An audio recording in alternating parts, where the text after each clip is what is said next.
নমস্কার বন্ধুরা, আপনারা দেখছেন মিস্টার সেলফ স্টাডি। আপনি কি জানেন শেষ কবে কেন্দ্রীয় সরকার আইসিডিএস কর্মী, অঙ্গনওয়াড়ি সহায়িকা এবং আশা কর্মীদের ভাতা বাড়িয়েছিল? অনেকেই বলেন প্রত্যেক বছরই তো কিছু না কিছু ভাতা বাড়ে। আবার অনেকে এটাও বলেন গত বছরই তো ভাতা বাড়ানো হয়েছে। কিন্তু সত্যটা কি সত্যিই তাই, নাকি আমরা অনেক সময় গুজব আর বাস্তবের তথ্য গুলিয়ে ফেলি?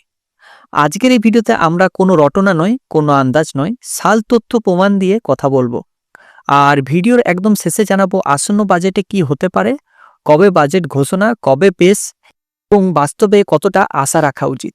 তাই এই ভিডিওটি শেষ অবধি দেখবেন, কারণ শেষের অংশটা সবচেয়ে গুরুত্বপূর্ণ।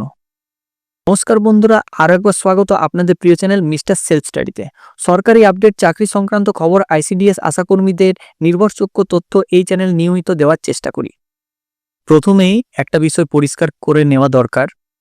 আইসিডিএস কর্মী, অঙ্গনওয়াড়ি সহায়িকা এবং আশাকর্মীরা স্থায়ী সরকারি কর্মচারী নন। তারা পান সম্মানী বা ভাতা।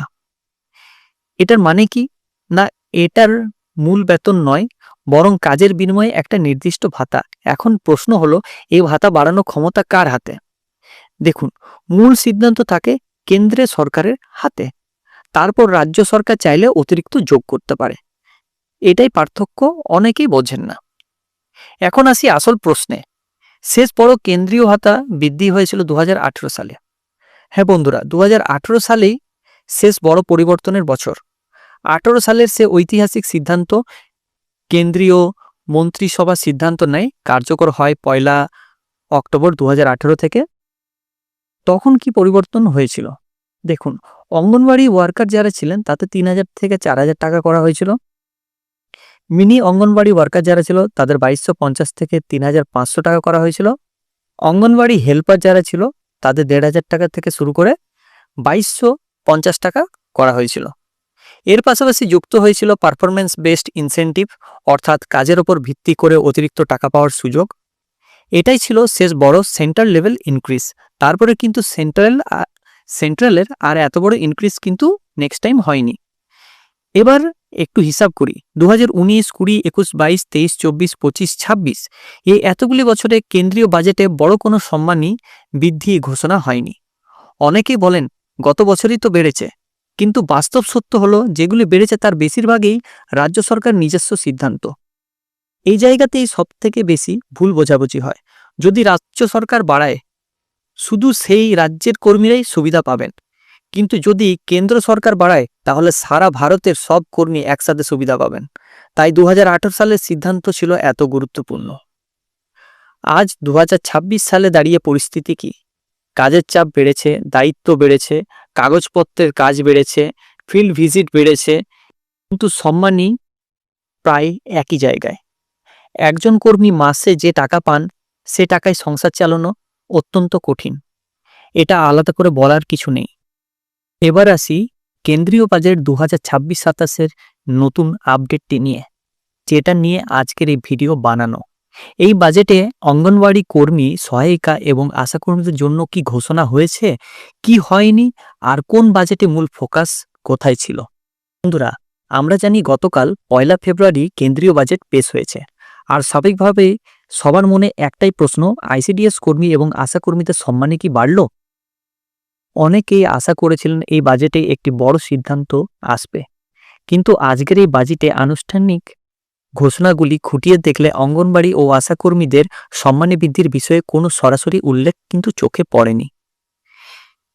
চোখে যেটা পড়েছে, এই বছরের বাজেটে মূল জোর ছিল আয়কর কাঠামো, নতুন ট্যাক্স নিয়ম, ট্যাক্স রিটার্নের সুবিধা এবং অর্থনৈতিক উন্নয়ন সংক্রান্ত কিছু বড় সিদ্ধান্ত।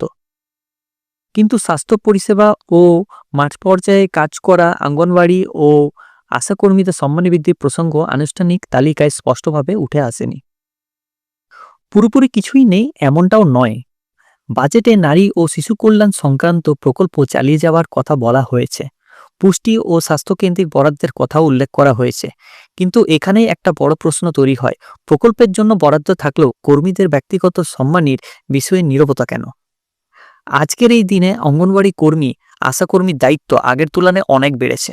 স্বাস্থ্য পরীক্ষা, টিকাকরণ, সহায়তা, মা ও শিশুর দেখভাল সবকিছুতে তাদের ভূমিকা গুরুত্বপূর্ণ। কিন্তু সম্মানের অঙ্ক সেই হারে বাড়েনি।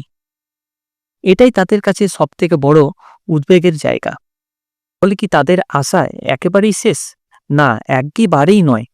কারণ অনেক সময় রাজ্য সরকার আলাদাভাবে সিদ্ধান্ত নিয়ে নিজস্ব তহবিল থেকে সম্মানী বাড়াতে পারে। আগেও আমরা বিভিন্ন রাজ্যে এমন উদাহরণ দেখেছি। তাই ভবিষ্যতে আলাদা নির্দেশিকা বা ঘোষণা আসার সম্ভাবনা উড়িয়ে দেওয়া কিন্তু যায় না। বন্ধুরা, এই বিষয়টা শুধু অর্থের নয়, এটা পরিশ্রমের স্বীকৃতি আর সম্মানের বিষয়ও। আপনারা কি মনে করেন, সম্মানী বৃদ্ধি হওয়া উচিত কি না? কমেন্টে আপনার মতামত অবশ্যই জানাবেন। ভিডিওটি যদি তথ্যবহুল বলে মনে হয় একটা লাইক দিন, শেয়ার করুন আর নিয়মিত আপডেট পেতে আমাদের চ্যানেলের সঙ্গে থাকুন। সবাই ভালো থাকুন, সুস্থ থাকুন। ধন্যবাদ। আশা করছি এই ভিডিওটা আমাদের ভালো লেগেছে। যদি ভালো লেগে থাকে অবশ্যই চ্যানেলটিকে লাইক, কমেন্ট এবং সাবস্ক্রাইব করবেন এবং পাশে যে বেল আইকন রয়েছে সেটাকে ক্লিক করবেন নিয়মিত সবার প্রথম সঠিক আপডেট পাওয়ার জন্য। থ্যাংক ইউ, ধন্যবাদ এই ভিডিওটা শেষ অবধি দেখার জন্য।